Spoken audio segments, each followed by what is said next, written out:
3 coisas que Paulo deixou pra gente lá no Novo Testamento e que fazem sentido até hoje para você que quer atingir a prosperidade. Sabe quando que a minha vida mudou? A minha vida mudou quando eu resolvi, quando eu parei de dar desculpas. A minha vida mudou quando eu entendi que ficar de boca fechada poderia matar muitas pessoas. É isso mesmo.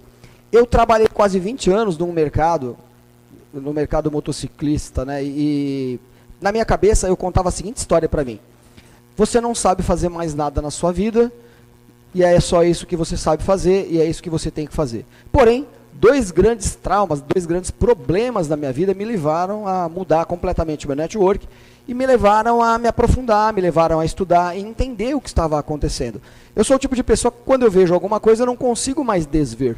E eu vi que as pessoas estavam sem informação e por causa disso viviam na ignorância. E por viver na ignorância estavam arriscando a sua própria vida por conta de más escolhas. Era isso. Era isso que eu percebi ao longo da minha vida. E quando eu decidi que eu ia levar essa mensagem, então a minha vida mudou completamente. Mas para a nossa vida mudar completamente, ela não é simplesmente a partir de um desejo apenas, né, um querer.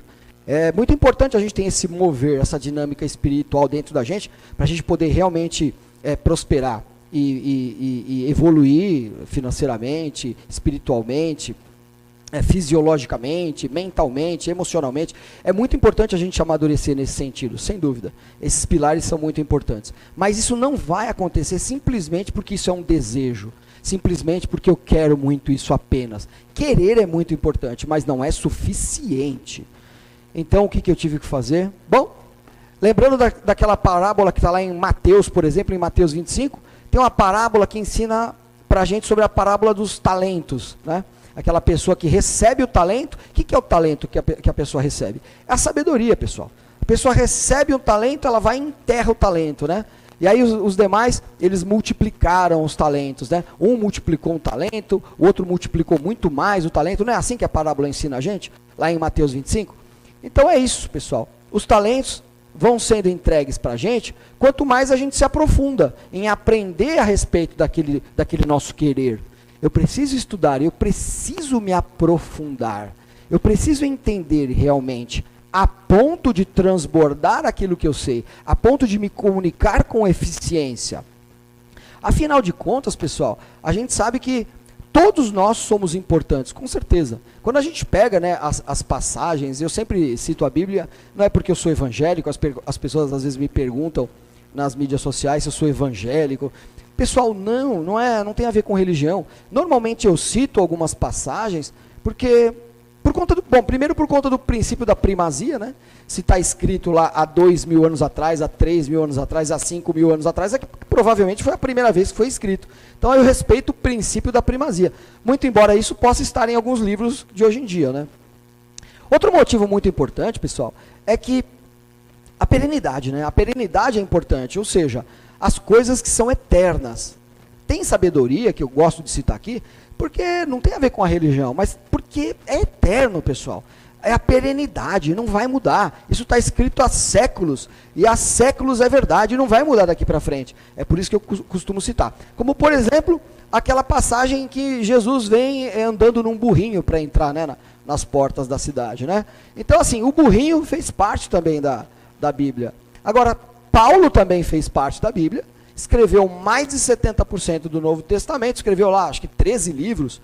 Então, a gente que decide o que a gente quer ser, a gente que decide o que a gente quer fazer através dos nossos esforços, né? Então, o que fica claro para a gente nessa parábola dos talentos, pessoal, é que igualdade não existe na Bíblia.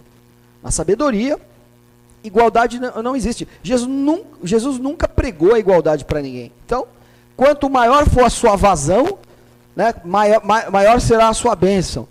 Você recebe a bênção, mas passa pouco, né? A sua vazão é pequena, então a sua prosperidade está relacionada com essa sua vazão.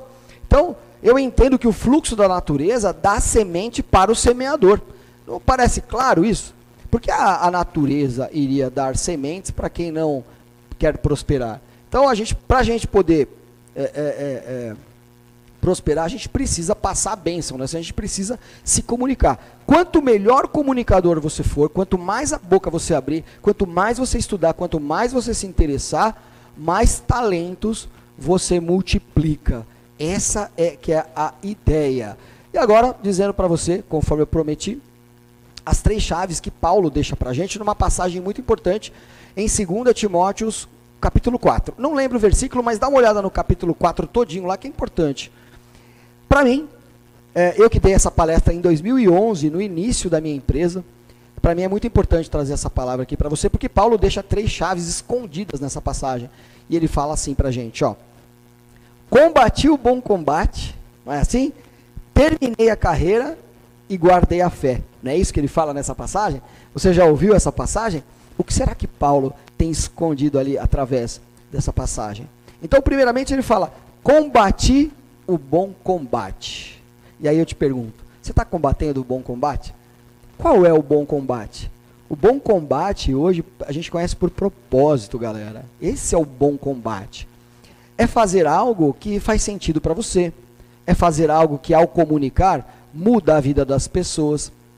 É fazer algo do qual você pode fazer a seguinte pergunta, assim. Você se orgulha de contar para as pessoas, numa mesa de reunião, sobre o que você faz? Você se orgulha de contar a história da sua empresa?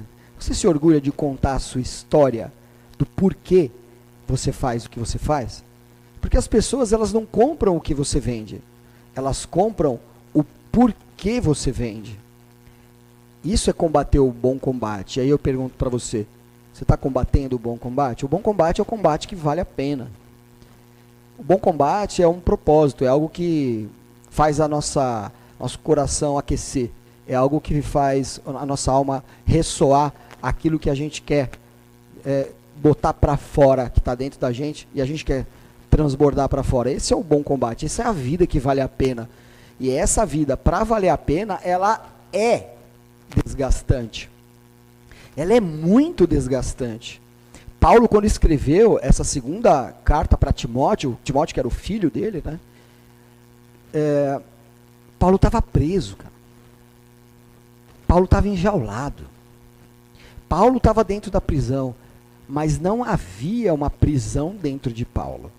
Não vai adiantar a gente ter sido escravo no deserto por 400 anos, não vai adiantar a gente ter tido um passado tão terrível, e hoje que nós somos supostamente livres, mantermos uma prisão mental.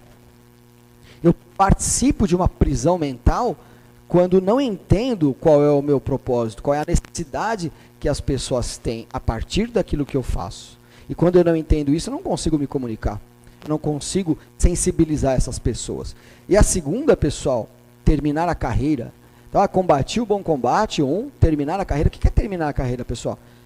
Terminar a carreira é a minha missão. É quando eu decido, é isso que eu vou fazer. Essa é a minha missão. Eu vou ensinar as pessoas a respeito daquilo que eu faço. Isso que é a missão. Isso que é terminar a carreira. E eu só consigo fazer isso quando eu me aprofundo muito, como eu estava dizendo. Quando eu estudo muito a respeito. Não adianta blefar. Eu preciso realmente ter profundidade nas coisas que eu faço. Eu preciso realmente querer. E querer não é querer atingir um objetivo a qualquer custo. Ou acreditar que as pessoas têm alguma obrigação com aquilo que eu faço. Tem obrigação com a minha prosperidade. Que as pessoas têm obrigação de me fazer próspero. As pessoas não têm essa obrigação. Na realidade, como eu estava dizendo, Jesus em nenhum momento na Bíblia disse que as pessoas deveriam ser iguais. Pelo contrário, ele diz no meio, né, em João também, tem uma passagem em João, e tem em Mateus também, ele diz muito claramente: pobres sempre tereis convosco. Ele deixa isso claro. Ou seja, pobre, pessoal, em latim, para você traduzir lá do grego, pobre na realidade, pessoal, Jesus está querendo dizer para a gente sobre os improdutivos. Então ele diz o seguinte: os improdutivos sempre existirão. Então, atrás disso, o que está dizendo? Que pobre e rico sempre vai existir.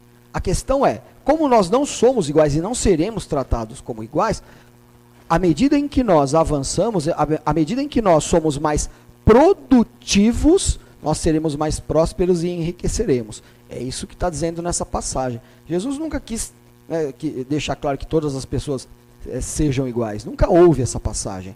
Muito pelo contrário. Nessa parábola dos talentos fica claro que as pessoas que multiplicam talentos serão mais prósperas. Está muito claro isso. E por último, pessoal, então vamos lá, para lembrar. Combati o bom combate, terminei a carreira e guardei a fé. O que é guardar a fé, pessoal? Guardar a fé, pessoal, nada mais é do que, primeiro eu ponho o pé, depois Deus põe o chão. Guardar a fé, pessoal, nada mais é do que não ter medo. Ou se tiver medo, vai com medo mesmo, não é assim? Guardar a fé nada mais é do que perseverar, pessoal. Guardar a fé nada mais é do que, ainda que eu não esteja enxergando, a minha fé me guia. Ou seja, ainda que eu não estiver vendo as coisas concretamente, é possível nos guiarmos a partir das coisas que tem no nosso coração, que estão gravadas na nossa alma, mas que o nosso espírito ainda não viu. Porque a nossa alma ela tem realmente saudade das coisas que os nossos olhos ainda não estão vendo. É verdade isso. Então, guardar a fé é vencer os nossos medos. Somente a gente pode empreender se a gente for capaz de, degrau a degrau, a gente for superando os nossos medos. Como que eu supero o meu medo? Através da cura da minha alma. E como é que eu vou curar a minha alma? Lembrando que a alma é onde está guardada a nossa energia, que é onde está guardado o nosso coração, que é onde está guardado as nossas emoções. Não misture com espiritualidade. Então, essa vibração que eu tenho das minhas emoções atrai mais positividade ou mais negatividade, de acordo com o que eu tenho. E como é que eu faço para isso acontecer? Ora, pessoal, o que está guardado dentro da gente, tanto para o bem quanto para o mal, são os nossos medos, que foram ali instalados. Os nossos medos são aprendidos. A gente aprende a ter medo. Então, da mesma forma que a gente aprende a ter medo, a gente precisa curar isso. E como é que a gente cura isso?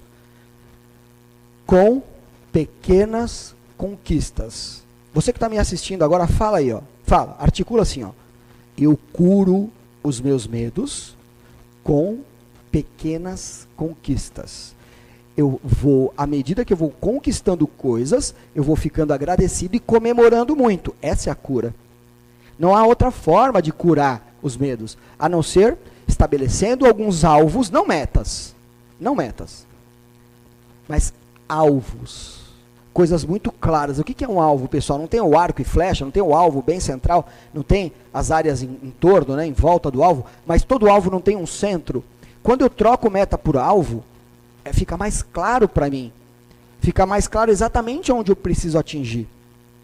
E quando eu atinjo esse alvo, eu comemoro, eu curo uma parte das minhas emoções, eu curo uma parte dos meus medos.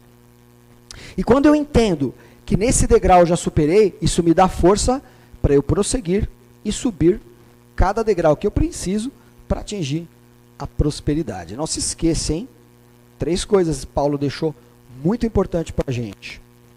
Combata o seu bom combate através do seu propósito. Termine sua carreira através da sua missão. E guarde a sua fé vencendo os seus medos. Repita comigo. O medo tem medo de mim. Valeu? Não se esqueça, hein? Quanto mais para dentro, mais para cima. Seja indesistível. Valeu.